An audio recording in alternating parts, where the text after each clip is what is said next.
Motorola's latest 5G phone in the sub 20k price segment. So we're gonna wait for a few of you guys to join in, and then we'll begin with the live unboxing and give you some of our first impressions, and also we'll let you know some of the specs of the phone. So we're gonna wait for a few people to join in, just a few moments, and we will get started. So do we have people joining in right now? All right. Okay, so I guess we can start, guys. Please, so what we'll be doing is we'll be taking you through the unboxing and our first impressions and the specs. And then towards the end, we'll answer your questions. So whatever questions you have, just put it in the question box or in the comments, and we'll get to answering them as soon as we can. So let's start with the unboxing. Here we have the Moto G62, which is a 5G smartphone. This phone costs rupees 17,999 for the 6GB RAM variant and rupees 9,999 for the 8GB RAM variant. On the side you can see some branding, and at the back itself you can see that it has a 120Hz display.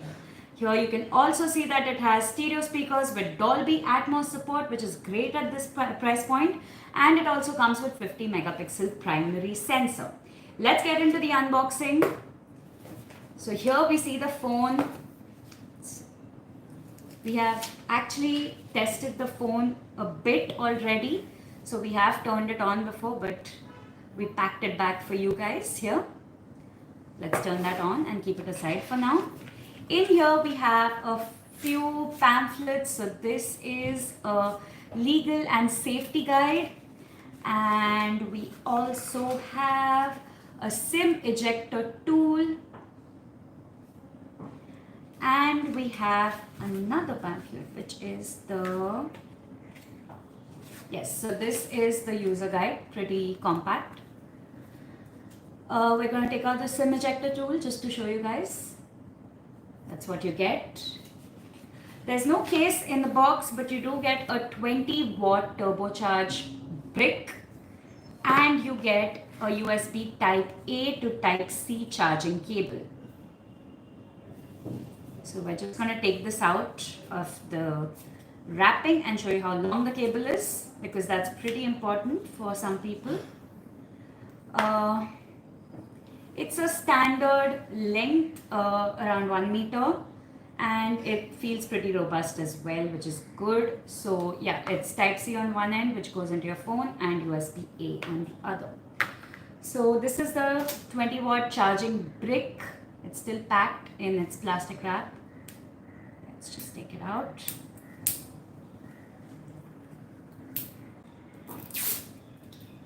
There we go. And you can see 20 written here.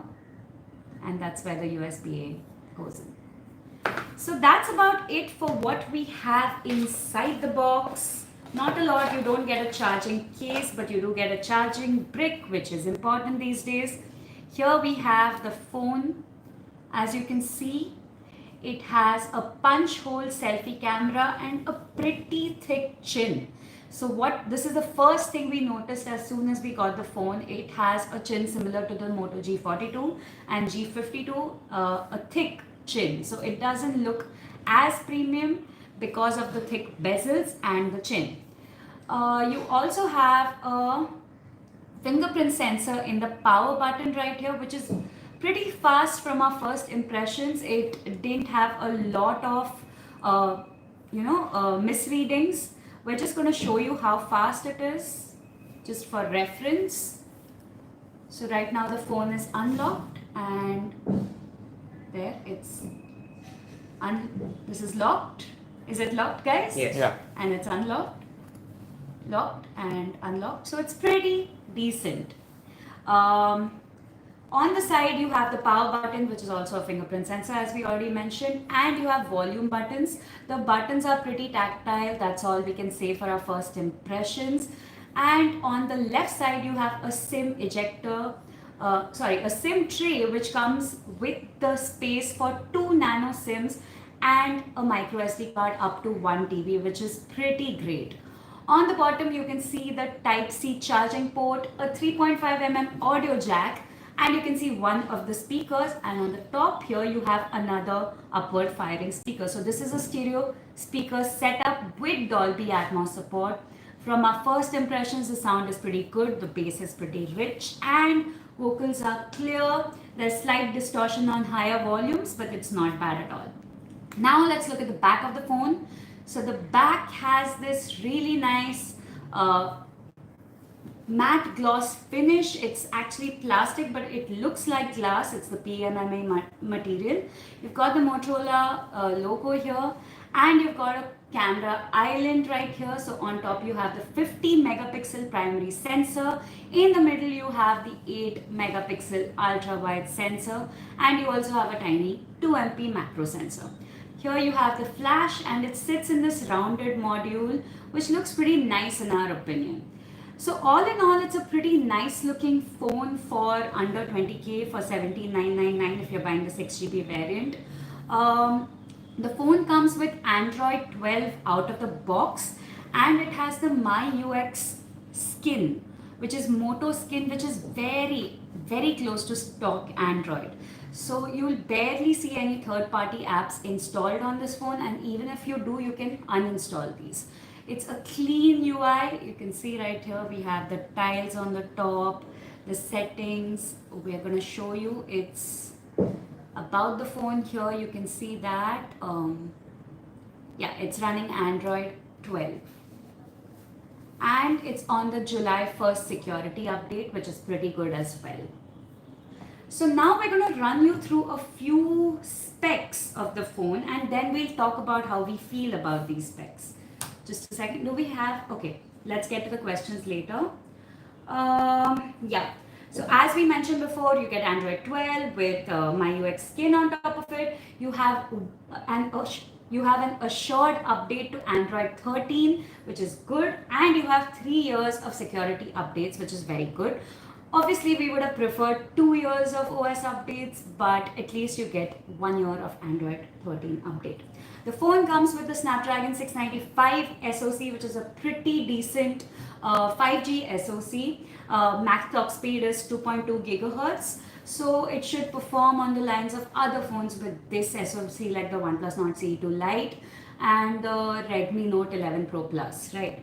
So you get 6 or 8 GB of LPDDR4X RAM, and you get 128 GB UMCP storage, which is not as great as UFS, but it will do from our initial impressions. We're just going to test all of that in our full review. And yeah, the phone is 8.6 mm thick, so it's not that thick, it's pretty good, and it's also super lightweight. It only weighs 184 grams, and we really like that Motorola is making the conscious effort to keep their phones slim and trim. It really helps with the experience, user experience. What else? We have an IP52 dust and water repellent design, which is pretty good. We would have preferred IP54, but of course Motorola has been putting IP52 in their phones for a long time now. At least we have it, because not a lot of phones at this price range do offer water resistance, rated water resistance, that is. We also have a 6.5 inch display. So here you can see it's a 120 hertz refresh rate display, so it's pretty smooth, pretty buttery when you're scrolling through apps and all of that. But it is an LCD display, which is slightly disappointing, because you do get some phones at this price with AMOLED displays with 120 hertz. So we thought that was a bit disappointing. Anyway, we'll reserve our judgment for the full review, because we haven't tested the display yet. It has full HD plus resolution, and it has 405 ppi. The display is not HDR certified, but it does come with wideband L1 support. The battery in here, the thing that powers this thing, is a 5000 mAh cell, and you get, of course, 20 watt charging. It's a 20 watt charger, but this supports only 18 watt charging, but you do get that brick. 5000 mAh should be enough from our previous experience from Motorola phones with 5000 mAh chargers. It is enough to last you more than a day, but we're going to test this phone with its chipset, which were not there in the other phones we tested, such as the G42. Now this is a 5G phone, so you have support for 12 5G bands, which is pretty good if you're looking to future-proof your purchase. Right now that the 5G option is going on, it's a good decision probably at this point than it was a few years ago to buy a 5G phone.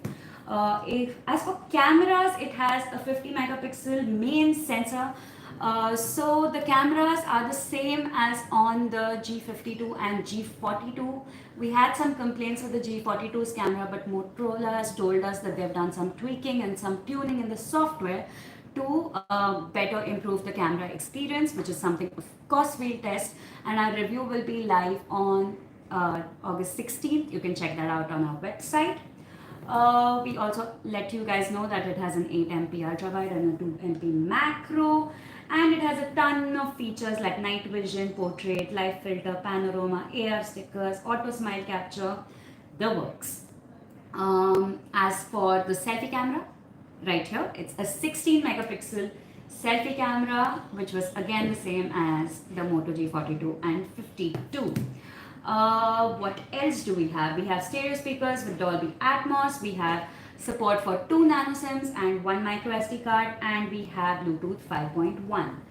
So I think this is about it for all the specs and our first impressions of the device. From what we see at this point, the display looks pretty nice.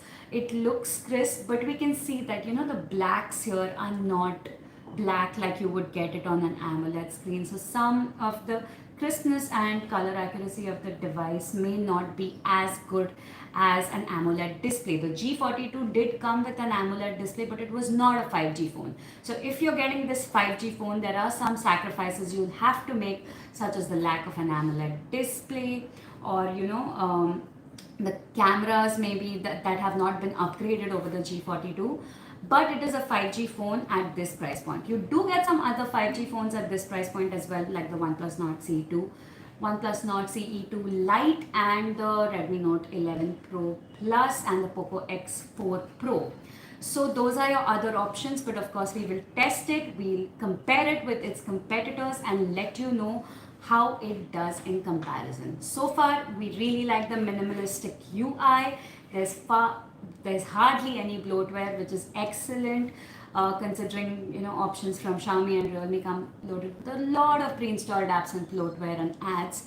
This is a nice change, and I think that's about it for our first impressions right now and the unboxing. So do we have any questions we can take about this phone? Obviously, we can't answer performance-related questions because we haven't reviewed it yet, but anything else we're here to answer. On the Instagram chat, we have 2 questions coming in. First is from Ali Akbar Merk, and he asks, what is the price of this device? So the 6GB and 6GB RAM and 128GB storage variant costs 17,999, which is 18,000, and the 8GB RAM variant costs 19,999, which is 20,000. So yeah, those are the prices of the device. The device was just launched yesterday. So yeah. The second question on Instagram we have is from Sanjay Gier, and he asks, which phone does this compete with? Okay, as we mentioned before, the phone is a 5G phone with an LCD display, 50 megapixel camera, so it has similar specs and even an SoC in comparison to the OnePlus Nord CE2 Lite and the Redmi Note 11 Pro Plus. All these phones feature the same SoC, which is the Snapdragon 695, which is a 5G SoC with a max clock speed of 2.2 gigahertz. Our folks from Score are also in the chat, and they ask, what are your first impressions about the camera of this phone? So right now we haven't clicked a lot of pictures, of course, but according to our first impressions, there seems to be a slight improvement over the Moto G42, or we haven't tested it thoroughly to know if it's actually an improvement, but unfortunately the dynamic range still looks a bit poor, but we will test it. We will look at it in all conditions and we will let you know the final answer in our review. We can't say much more than that right now. Another user who goes by the name Jay Shinde on our Instagram chat asks, what do you not like about this phone? I don't like the chin.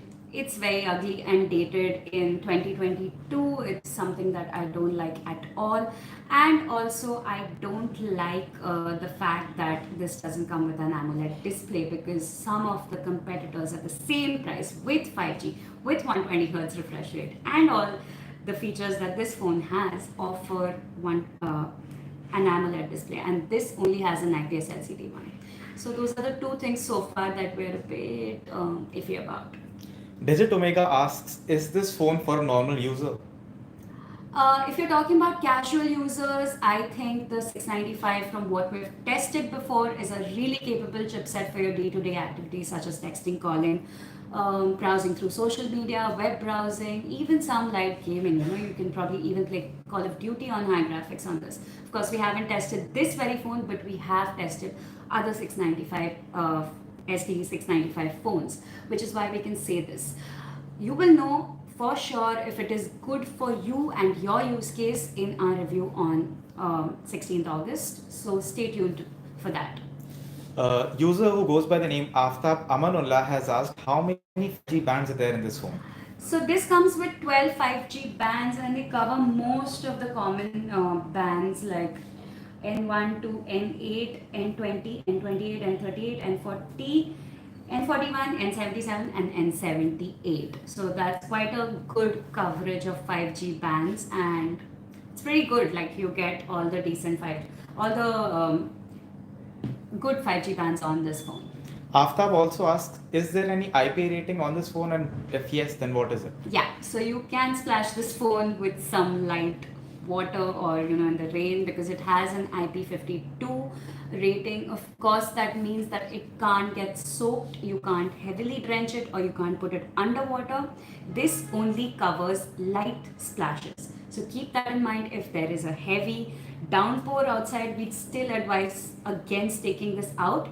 But if it's a light rain, if you're spraying some stuff on it to just clean it off, water on it to just clean it off, it can take that. He also asks, does this phone also support dual 5G? So this phone does support dual 5G as well, yes. And Score India again, they are about gaming. So they ask also, can it run Crysis? How's the gaming performance of this phone? Well, if this could run Crysis, everyone would run to buy it. So let's see. Don't think so, but let's see. Well, from both the chats, these are all the questions that we had for you today. All right, that's great, guys. Thank you so much for joining us. We hope you liked the live. We hope we've answered your questions. If you have any more questions about this device, just drop it in the comments of the videos that we post after this of the live, and we will get to answering them right away. So thank you so much for joining us. See you next time, guys. Bye.